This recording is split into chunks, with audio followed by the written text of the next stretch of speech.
গেল 2 দিন ধরে টানা বৃষ্টিতে ডুবে আছে গুজরাট। ভয়াবহ অবস্থা সৌরাষ্ট্র ও আহমেদাবাদেও।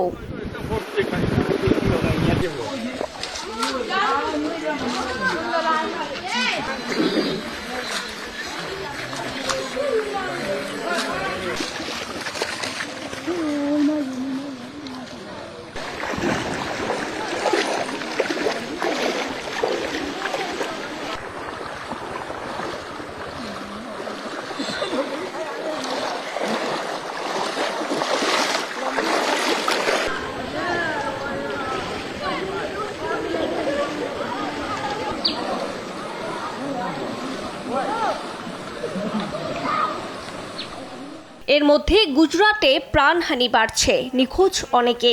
ঘরবাড়ি হারিয়েছে প্রায় 25,000 বাসিন্দা।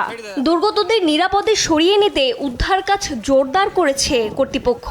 আবহাওয়া দপ্তর পূর্বাভাস দিয়েছে আগামী কয়েকদিন ভারী বৃষ্টির সম্ভাবনা রয়েছে।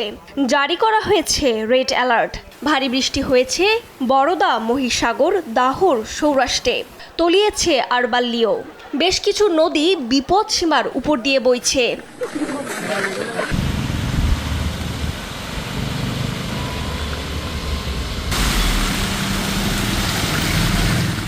আপাতত 2 দিন গুজরাটে সকল স্কুল বন্ধের নির্দেশ দিয়েছে রাজ্য সরকার। বিঘ্নিত হচ্ছে ট্রেন চলাচল।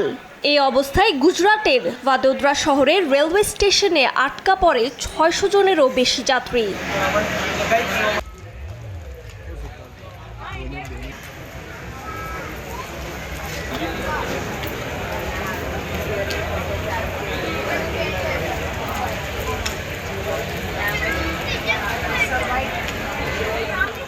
এরই মধ্যে উদ্ধার ও ত্রাণ তৎপরতা জোরদার করতে দ্বারকা, আনন্দ, ভাদোদরা, খেদা, মোরবি এবং রাজকোট জেলায় সেনা মোতায়েন করার পরিকল্পনা করছে গুজরাট সরকার।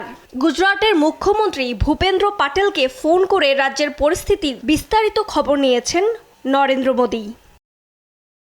রজনী রহমান, নিউজ ডেস্ক, দেশ টিভি।